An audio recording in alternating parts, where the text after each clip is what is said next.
Sunrise online classes में आपका स्वागत है। कल हमने पढ़ा टेंसेज,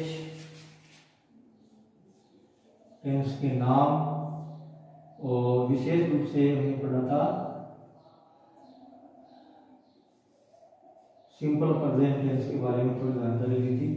और आज अपना जो टेंस है वो है प्रेजेंट कंटिन्यूअस।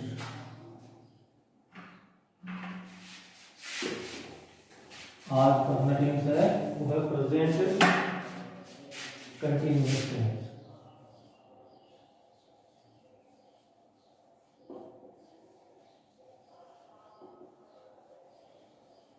प्रेजेंट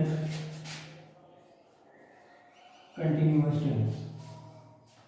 देखो प्रेजेंट कंटिन्यूअस टेंस में क्या होता है, सबसे पहली बात कि इसमें वर्ब की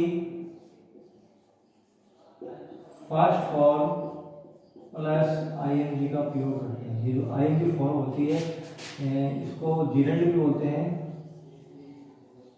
और कई जगह इसको पार्टिसिपल बोलते हैं।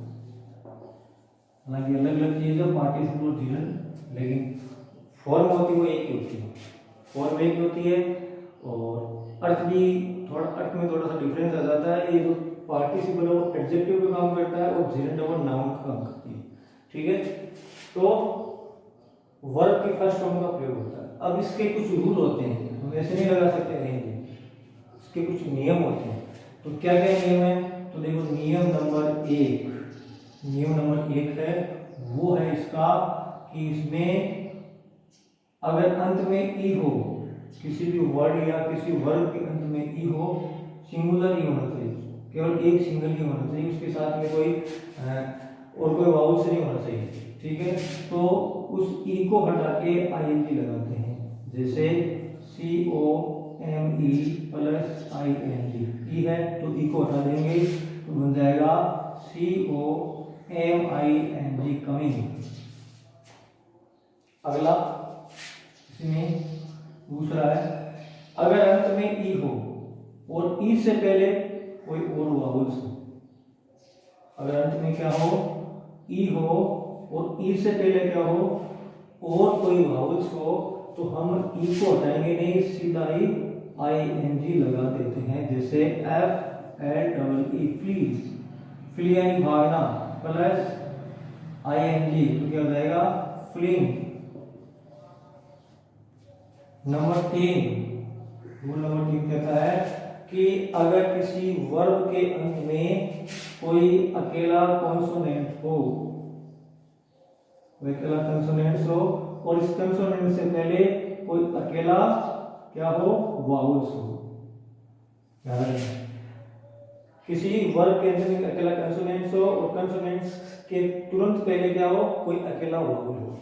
ठीक है, तो क्या होगा, तो अंतिम कंसोनेंट्स है उसको हम दो बार लिखकर ING लगाते हैं, जैसे यहाँ को STOP स्टॉप, LEAV और HELP हेल्प। देखो ये भी क्या है, कंसोनेंट्स है, ये भी क्या है, कंसोनेंट्स है और ये भी क्या है, कंसोनेंट्स। इन दोनों पीछे जो वर्ड है उसके पीछे तीनों के तीनों वो क्या है, व्यंजन है। ठीक है, ये देखो व्यंजन वाली शब्द पूरी हो रही है। आगे वो क्या है, व्यंजन, सॉरी वो जो व्यंजन है वो व्यंजन अकेला होना चाहिए। देखो यहाँ पे कितने व्यंजन है, एक एल भी तो व्यंजन है ना, तो यहाँ पे ये शर्त पूरी नहीं हो रही, तो इसमें नियम लागू नहीं होगा। अगला ये दोनों में सब हो रहा है। आगे व्यंजन अकेला हो गया, व्यंजन के बाद में वाउल्स यानी कोई स्वर होना चाहिए। तो देखो ये स्वर है और ये भी क्या है, स्वर है, लेकिन यहाँ पे भी शर्त है कि जो स्वर है वो स्वर भी क्या होना चाहिए, एक ही स्वर होना चाहिए, दो स्वर नहीं होना चाहिए। देखो इसमें कितने स्वर हैं, 2 स्वर हैं, तो इसमें भी ये नियम लागू नहीं होगा। तो बच्चा कौन सा, स्टॉप, यानी सिंगल स्वर होना चाहिए और सिंगल ही व्यंजन होना चाहिए। तो क्या करेंगे, ING लगाएंगे तो STO अंतिम जो व्यंजन है उसको 2 बार लिखेंगे, तो PPING। उसी प्रकार रन प्लस ing, तो RUNNING रनिंग। उसी प्रकार नंबर 4, ये जो नियम है ये ध्यान रखना थोड़ा सा, एक तो y और एक w में ये जो नियम वो लागू नहीं होता है। जैसे PLAY प्लस ING, देखो क्या है, सिंगल व्यंजन है और सिंगल ही स्वर है, लेकिन उसके बाद में भी क्या हो रहा है, प्लेइंग हो रहा है। कारण क्या है इसका कारण यह है कि ये जो y और ये w है वो सेमी वावल्स होते हैं। क्या होते हैं, सेमी वावल्स, ये अर्थ स्वर होते हैं। ठीक है, जैसे हम इसको बोलते हैं प्ले, ये प्ले नहीं होता है, जो y से पहले ए आ जाए तो वहां पे y जो है इसकी ध्वनि होती है ई, इसको बोलेंगे प्ले। क्या बोलेंगे, प्ले। जैसे पे हम बोलते हैं पे, ये पे नहीं होता है, पे ई होता है इसमें। तो इसी वजह से इसमें आईएनजी का प्रयोग, इसको हटाते नहीं है और सीधा इसके साथ में आईएनजी का प्रयोग करते हैं। ठीक है, तो क्लियर बात है। फैक्ट नंबर 1, वर्ब की फर्स्ट फॉर्म का प्रयोग होता है। इसके जो तीनों नियम है, अंत में अगर ई हो तो ई को हटा के एनजी लगाते हैं, अंत में ई हो, ई से पहले कोई वावल्स हो तो ई को नहीं हटाते हैं और एनजी लगा देते हैं। अंत में कंसोनेंट्स हो, उससे पहले कोई सिंगुलर एक ही है सिंगल वावल्स हो तो अंतिम जो कंसोनेंट है उसको दो बार लिख के आईएनजी लगा देते हैं। और ये जो नियम है वो वाई और डब्ल्यू पे लागू नहीं होता है। शेष जो भी वर्ड बचते हैं उनमें यही चलता है।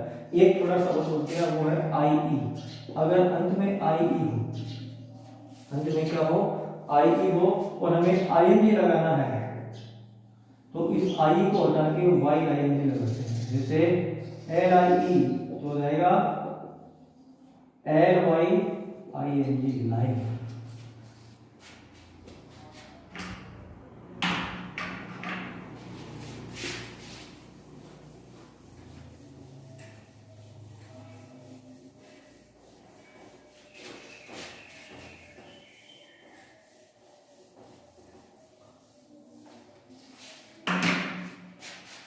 तो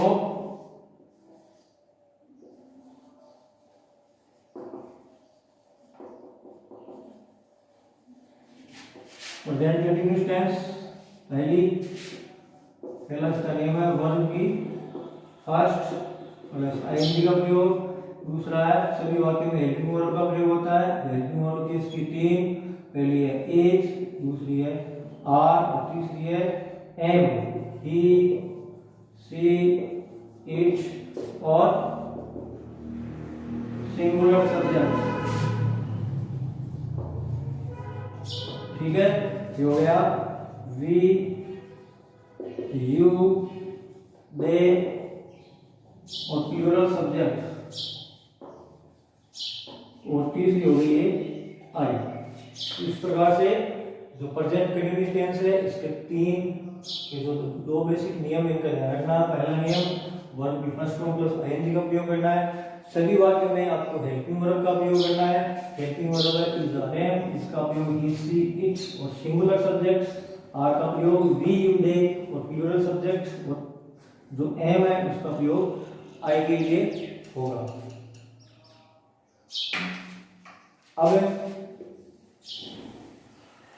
इसमें आप ये थोड़ा सा ध्यान रखना है,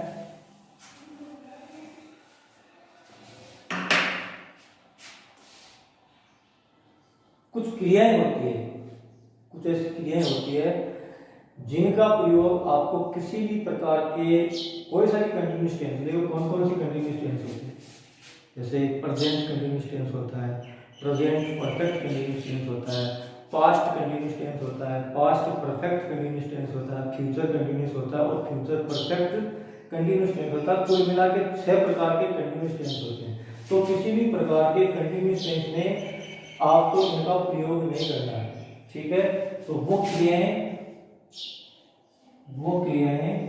जिनका प्रयोग आपको किसी भी प्रकार के कंटीन्यूअस टेंस में नहीं करना है, किसी भी प्रकार के कंटीन्यूअस टेंस में नहीं करना है। पहली जो क्रिया है वो क्या है, वो क्रिया है वर्ब ऑफ सेंस। सेंस का मतलब है ज्ञानेंद्रिय, यानी हमारी जो ज्ञानेंद्रिय है उनसे रिलेटेड जो क्रियाएं होती है उनका प्रयोग, ध्यान से सुनना, उनका प्रयोग उनके वास्तविक अर्थ में अगर होता है, उनका प्रयोग उनके वास्तविक अर्थ में होता है तो उनका प्रयोग कभी भी कंटिन्यूअस टेंस में नहीं होगा। अगर अर्थ चेंज हो जाएगा तो अलग चीज। देखो क्रियाएं कौन कौन सी है। पहली क्रिया है स्मेल, स्मेल यानी महक देना, सुगंध देना, ठीक है। जैसे rose smells sweet, rose smells sweet. दूसरा हियर, सुनना। तीसरा सी, देखना। चार number smell, hear, see, taste. और नंबर 5 है फील, फील यानी महसूस करना। इन पांचों क्रियाओं में कभी भी आपको क्या नहीं करना है, कंटिन्यूअस टेंस में इनका प्रयोग कभी नहीं करना है। कब नहीं करना है? जब इनका अर्थ नहीं बदले। अर्थ बदलते इनका प्रयोग कर सकते हो। जैसे टेस्ट, जैसे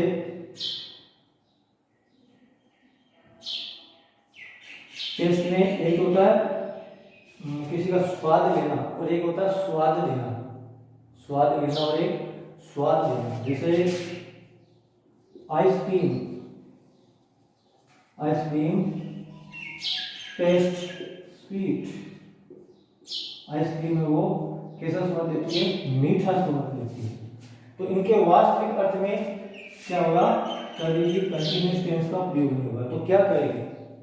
ये भी आता है ना, करेंगे क्या? कंटिन्यूअस टेंस में वर्ब क्या करेंगे? तो ये करेंगे कि अगर ऐसा लगता है कि उस ये जो वाक्य है वो प्रेजेंट का है, आपको ऐसा लग रहा है कि जो वाक्य है प्रेजेंट कंटिन्यूअस का है, तो आप सिंपल प्रेजेंट काम ले लो, यानी इससे जस्ट पहले वाला टेंस काम ले लो, ठीक है। जैसे आपको लग रहा है वाक्य सिंपल प्रेजेंट कंटिन्यूअस का है तो सिंपल प्रेजेंट काम लो। आपको ऐसा लग रहा है कि ये जो वाक्य है वो प्रेजेंट परफेक्ट कंटिन्यूअस का है तो प्रेजेंट परफेक्ट काम ले लो। आपको ऐसा लग रहा है कि ये वाक्य पास्ट कंटिन्यूअस का है तो सिंपल पास्ट काम ले लो। आपको ऐसा लगता है कि ये वाक्य पास्ट परफेक्ट कंटिन्यूअस का है तो पास्ट परफेक्ट काम लो।